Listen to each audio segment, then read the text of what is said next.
Ustaz. Waalaikumsalam. Begini Ustaz, saya ini adalah tugas dari Perhimpunan Penggerak untuk melakukan wawancara terhadap kepala sekolah terkait dengan pengambilan keputusan berdasarkan nilai etika atau rujukan moral yang terjadi di sekolah. Memperkenalkan Ustaz untuk diwawancara.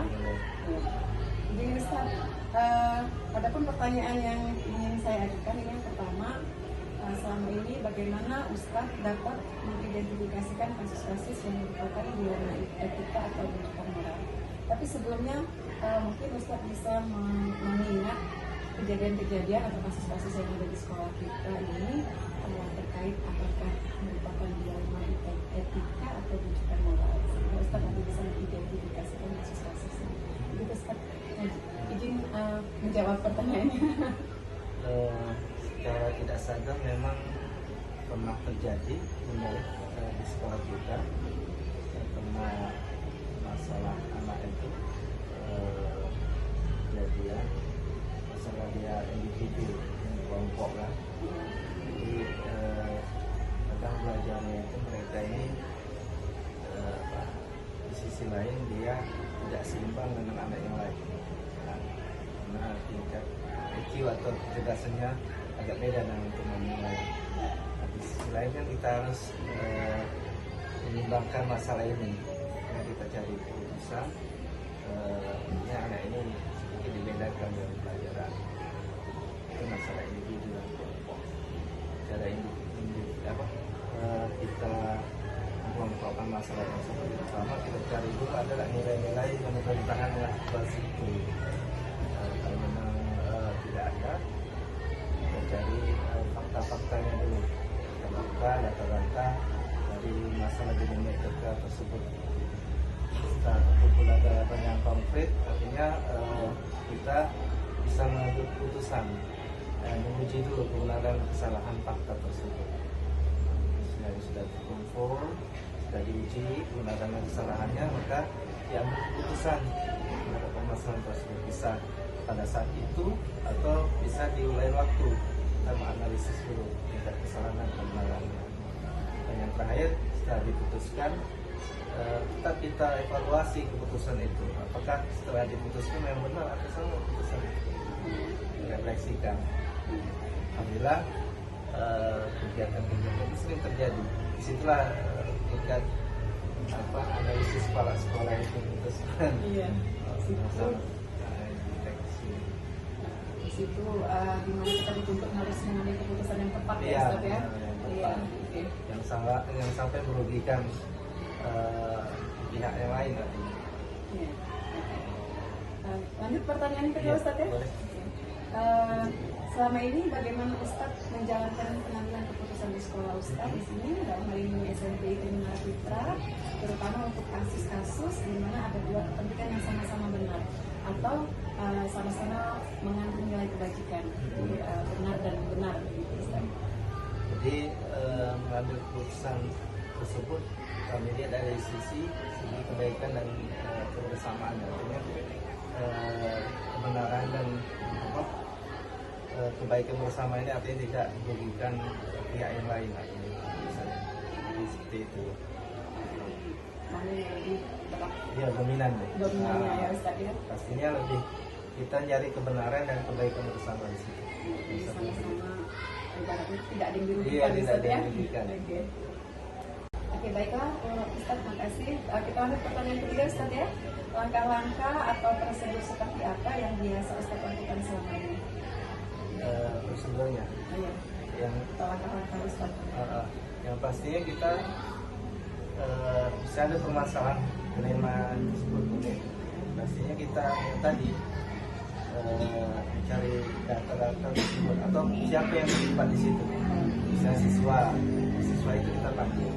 Setelah itu kita kumpulkan data-data baik itu dari siswanya, dari gurunya, dari teman-temannya. Setelah itu baru kita evaluasi tadi titik kesalahannya di mana, atau sama-sama benar misalnya dua siswa ini sama-sama benar. Kita titiknya di tengah-tengah, dan posisi di tengah artinya mencari titik kesalahan sih. mencari kebenaran di masing-masing permasalahan tersebut. Inilah dilema artinya. Ya, Mereka sama-sama benar. Sama-sama benar. Jangan sampai kita menghakimi yang satu padahal dia benar. Ya. Yang ini dihakimi benar-benar juga. Ya, tetap kita mengambil keputusan tersebut. Kita harus berlaku adil di sini, Iya, Ustaz ya. bijak dan adil. Iya, betul sekali. Oke. Makasih Ustaz. Kita lanjutkan ke pertanyaan berikutnya. Hal-hal apa saja yang selama ini Ustaz anggap efektif dalam pengambilan keputusan pada kasus-kasus dilema etika tersebut? Hal efektif artinya kita memiliki rasa peduli. Peduli. Artinya kita harus mementingkan masalah bisa individual, tapi kita rasa peduli dengan bisa siswa tersebut. Kita rasa peduli itu yang paling efektif. Peduli ya Ustaz ya. Kemudian Ustaz, hal-hal apa saja yang selama ini merupakan tantangan dalam pengambilan keputusan pada kasus-kasus dilema etika tersebut Ustaz? Yang Tantangannya pasti, ya tantangannya pasti ada sisi mata uangnya, ya. Ada yang misalnya contoh keadilan perlawanan dengan rasa kasihan. Itu karena kasihan aneh, padahal anak ini salah. Iya, kita rasa keadilan ini. Atau misalnya masalah kebenaran dan keadilan tersebut harus seimbang sebenarnya. Itu nah, versusnya itu peduli dengan kasihan tadi ya, keadilan hari ini. Ini tantangannya sulit, berat ya Ustaz. Berat. Ya, dan kita nggak bisa dua-dua sisi Iya, tadi Pak sisi Ustaz ya. tadi. Dua mata uang tadi harus salah satu yang Iya. berada di atas. Jadi tantangannya begitu Ustaz harus memilih Iya. di antara dua tadi, Iya. satu adil, satu peduli tadi Peduli. Ustaz. Berat Ustaznya jadi kepala sekolah ya. Kita lanjut Ustaz ya. Iya. Di sini pertanyaan yang berikutnya adalah, apakah Ustaz memiliki sebuah tata cara atau jadwal tertentu dalam sebuah penyelesaian kasus dilema etika? Maksudnya di sini apakah Ustaz langsung menyelesaikan di tempat atau Ustaz memiliki jadwal untuk menyelesaikannya, atau mempunyai prosedur tertentu atau bentuk penyelesaian tertentu yang Ustaz jalankan? Artinya memang ada kita prosedurnya, jadwalnya. Artinya ada per minggu, ada yang per bulan dan per tahun. Artinya misalnya per minggu dari hari Senin ke hari Jumat kalau ada kasus seperti itu, maka bisa pada saat itu kita putuskan. Atau dia bulan nanti kita ada evaluasi, kita rapat rutin nanti masalah ada dilema atau permasalahan mengenai keputusan yang harus diambil itu kita rapatkan. Bisa juga per tahun yang katakan tadi bisa masalah kelas dan sebagainya itu kita evaluasi. Artinya di sini tergantung kasus dilemanya, Iya. Ustaz ya. Kalau ada yang memang bisa kita selesaikan di tempat, Bisa. ada yang harus diselesaikan melalui Iya. Rapat, keputusan diambil bersama Ya, dengan guru. kadang gitu ya. tidak harus para sekolah yang Ya. memutuskan, bisa juga melibatkan orang-orang tertentu, dari kelas, mungkin dari wakil kurikulum, siswaan, tim BK, Ya. bisa diputuskan akhirnya. Orang tua mungkin terlibat. Ya, orang tua pasti terlibat. Orang tua, ya. Oke, jadi di sini bisa melalui penyelesaian di tempat atau melalui terjadwal Jadwal rutin, rapat. selanjutnya Ustaz ya, adakah seseorang atau faktor-faktor apa yang selama ini mempermudah atau membantu Ustaz dalam pengambilan keputusan dalam kasus-kasus dilema etika? Orang atau faktor? Yang pastinya pihak sekolah, kita kan yayasan, jadi dari yayasan, dari SID, dari rektor dan dari pimpinan setiap unit. Artinya ada wakil kepala sekolah di situ, ada orang tua atau pemimpin. Artinya pemangku kepentingan Ya. ya Ustaz ya, yang terlibat di pengelolaan sekolah, tim manajemen sekolah ya, termasuk tim manajemen yayasan ya Ustaz ya. Pertanyaan terakhir Ibu Ustaz, dari semua hal yang telah disampaikan Ustaz tadi, pembelajaran apa yang dapat Ustaz petik dari pengalaman Ustaz dalam mengambil keputusan dilema etika? Yang pastinya pelajaran yang paling penting itu ya kita harus memutuskan sesuatu itu memang harus berasaskan nilai-nilai kebenaran dan juga keadilan dan rasa peduli terhadap permasalahan tersebut atau pada pihak yang terlibat dalam masalah tersebut. Jangan sampai kita merugikan seseorang atau pihak lain dalam masalah tersebut. Dan mengambil keputusan tersebut tidak hanya kita sendiri, ya. Artinya kita melibatkan pihak-pihak lain, kita di pihak sekolah, orang tua, atau para guru, para pekerja bisa juga siswa juga kita ajak, siswa yang mungkin mereka menemukan sehingga kita itu tidak merugikan orang lain. Asas kebenaran dan keadilan itu dimiliki. Berarti dari keseluruhan jawaban Ustaz tadi ya, berarti kita di sini dalam dilema etika sering dihadapkan pada rasa kepedulian ya, lebih ke peduli. Jadi di sini kita berpikirnya berdasarkan rasa peduli supaya untuk menentukan keputusan yang adil ya Ustaz ya. Oke, baiklah Ustaz ya. Makasih banyak Ustaz atas waktunya dan perkenannya saya mewawancara Ustaz. Terima kasih, semoga apa yang Ustaz sampaikan tadi bermanfaat untuk saya dalam melaksanakan tugas ini. Baiklah Ustaz ya, saya permisi. Assalamualaikum warahmatullahi wabarakatuh.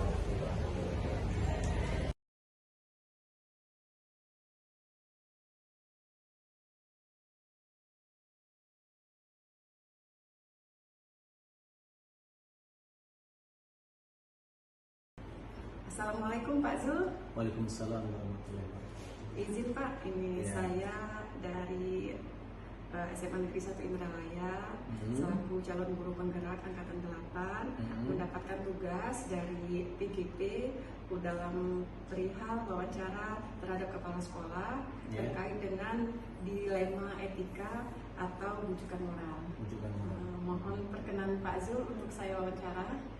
Insyaallah. Insyaallah ya. Baik Pak ya, kita mulai Pak Zul ya. Oke. Di sini ada beberapa item pertanyaan yang ingin saya ajukan untuk Pak Zul. Itu yang pertama adalah selama ini bagaimana Pak Zul dapat mengidentifikasikan kasus-kasus yang merupakan dilema etika atau rujukan moral? Ya.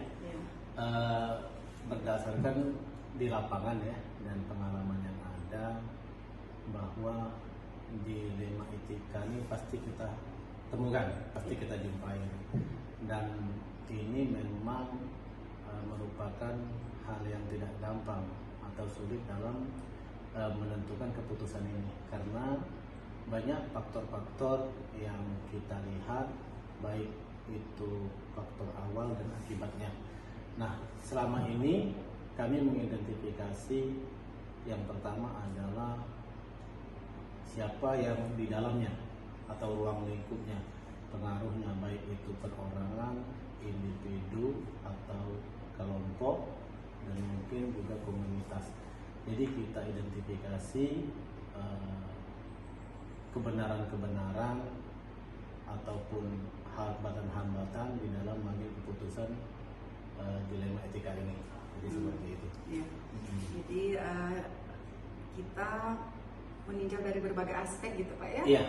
Terus Secara individu, kelompok, kepentingan-kepentingan dan kebenaran-kebenarannya. Jadi seperti itu. Iya, banyak yang dipertimbangkan di situ Pak Iya, Zul ya. oke. Oke. Terima kasih Pak Zul. Kita lanjut pertanyaan berikutnya Pak Zul ya.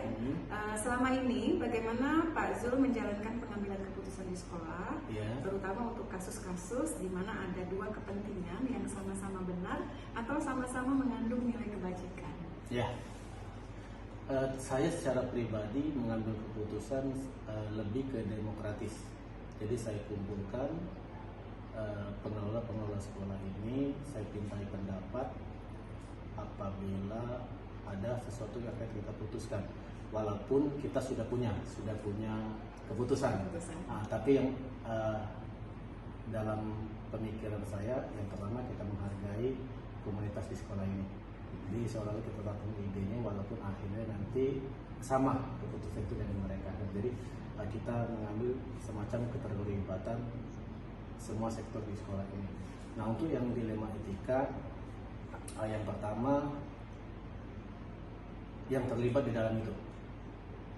Ini terkadang kan antara individu dengan individu, terus kelompok dengan kelompok, dan yang jelasnya sama-sama benar, sama-sama benar dan mempunyai kepentingan yang sama walaupun cara pemilahannya berbeda.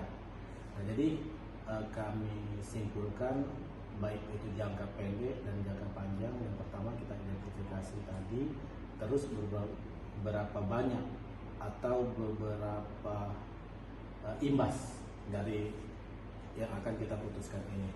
Nah, seperti awal tadi bahwa yang pertama adalah kita kumpulkan stakeholder yang terkait mengenai untuk memutuskan ini. Terus yang kedua, siapa-siapa yang terlibat. Nah, terus yang ketiga, urgensinya yang mana. Nah, jika sama-sama jelas kita lihat nanti jangka pendek dan jangka panjangnya, setelah itu baru kita putuskan. Oke, ya. Terima kasih Pak Zul. Jadi melihat urgensinya Pak ya. Ya. Oke. Lanjut Pak Zul ya. Langkah-langkah atau prosedur seperti apa yang biasa Pak Zul lakukan selama ini? Ya, yang pertama kita identifikasi tadi seperti yang kami sebutkan di awal. Ini siapa-siapa yang terlibat. Ya. Seandainya ada 2 orang, ini siapa-siapa. Apa maksudnya? Yang satunya apa tujuan, apalagi dia dalam bentuk kelompok atau orang banyak seperti itu. Nah, terus yang kedua, kepentingannya baik itu secara pribadi mereka, secara keputusan saya, dan juga menyangkut hal keseluruhan di sekolah. Itu yang kedua. Terus yang ketiga, kita meninjau efeknya, akibatnya dari keputusan ini. Kita mengambil keputusan si A, kita putuskan akan kita pilih, akibatnya seperti apa-apa, kemudian B seperti apa-apa, terus yang ketiga kita memutuskan. Terus setelah itu kita memutuskan, setelah berjalan kita tidak menutup kemungkinan untuk merubah keputusan. Ya, seperti itu. Terkadang untuk saat ini tepat, setelah berjalan kita evaluasi. Oh ya, ternyata harus kita ini lagi, ya, seperti itu. Ya. Jadi langkah terakhir itu bukan berarti langsung mutlak itu terakhir. Dengan evaluasi, kemungkinan keputusan itu bisa kita tinjau ulang lagi. Pak ya. Seperti itu. Oke. Terima kasih Pak Zul. Kita lanjut Pak Zul ya. Hal-hal apa saja yang selama ini Pak Zul anggap efektif dalam pengambilan keputusan pada kasus-kasus dilema etika?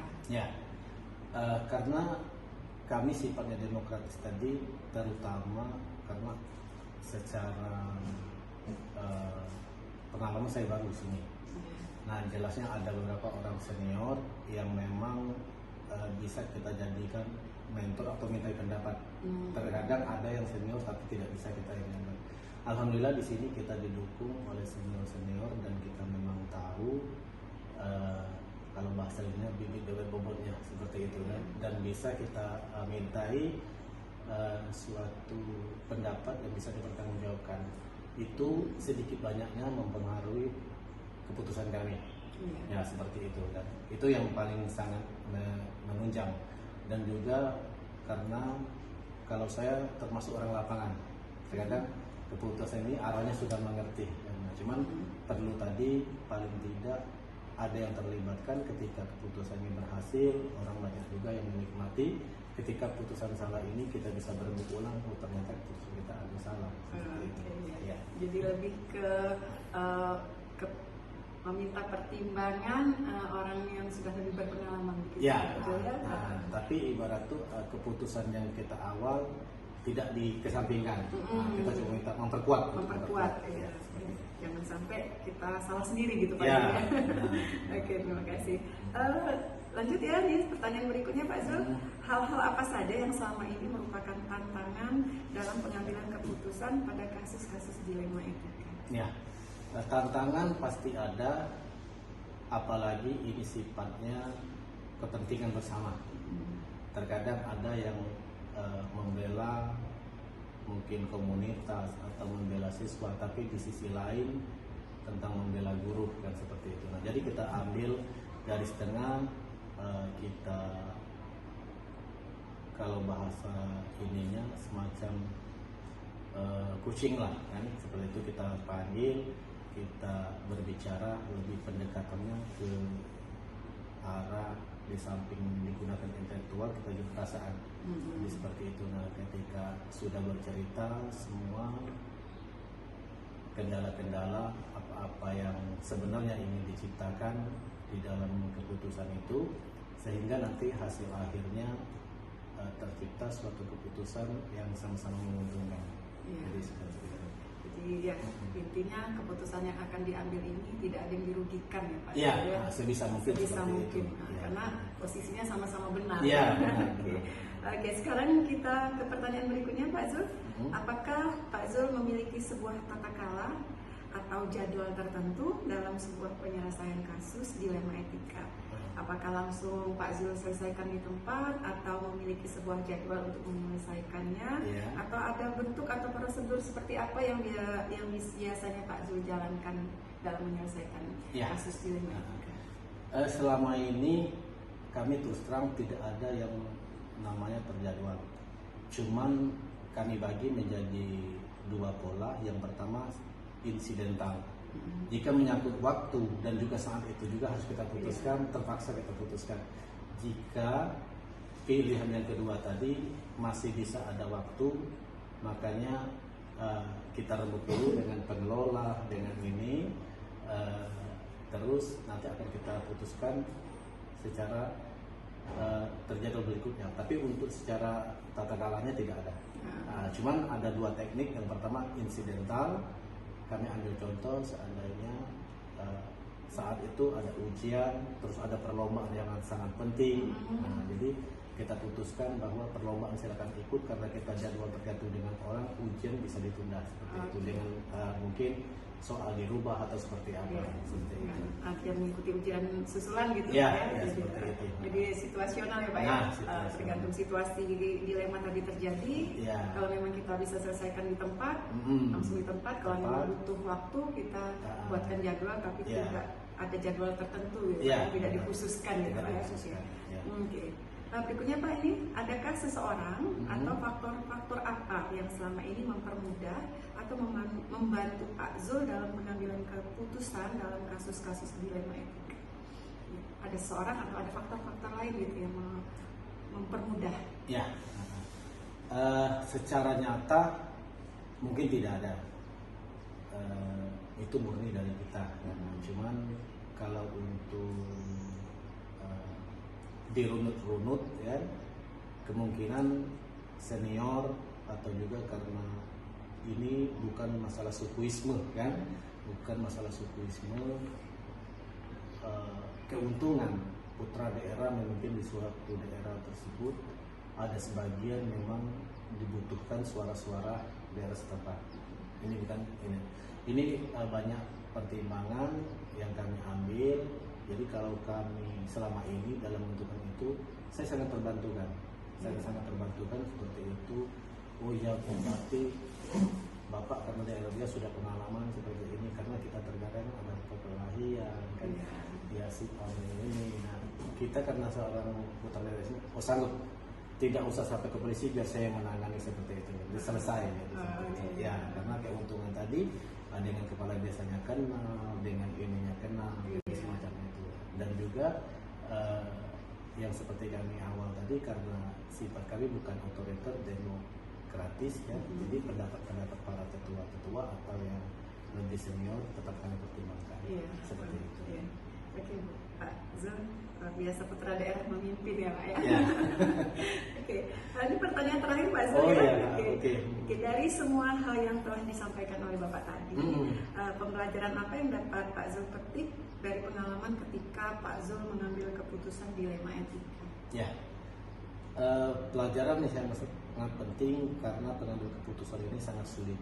Ya, ketika itu benar, kita merasa sangat berbahagia. Oh, ternyata keputusan itu benar. Nah, karena sebenarnya keputusan ini sama-sama benar, cuma tergantung urgensinya. Nah, alhamdulillah selama ini apa yang telah kami putuskan ternyata seperti itu. Memang sesuai gitu Pak. Ya, yang kita ambil dibuat keputusan benar dan menyenangkan, dan kemudian yang tadi karena sama-sama penting tadi kita kesamping atau kita tunda legowo, jadi seperti itu. Semua bisa menerima, jadi semua keputusan itu. Semua menerima, tidak ada yang dirugikan. Ya, tidak ada yang tersakiti, tidak ada yang tersakiti. terzolimi, jadi seperti itu. Sudah cukup banyak kasus dilema etika Iya, yang pasti di ketemu. SMA Iya. Negeri 1 Indralaya Selatan. Ya, ini, Pak pasti Zul. menemukan. Oke. Oke Pak Zul, berdasarkan pertanyaan-pertanyaan tadi berarti cukup Pak Zul.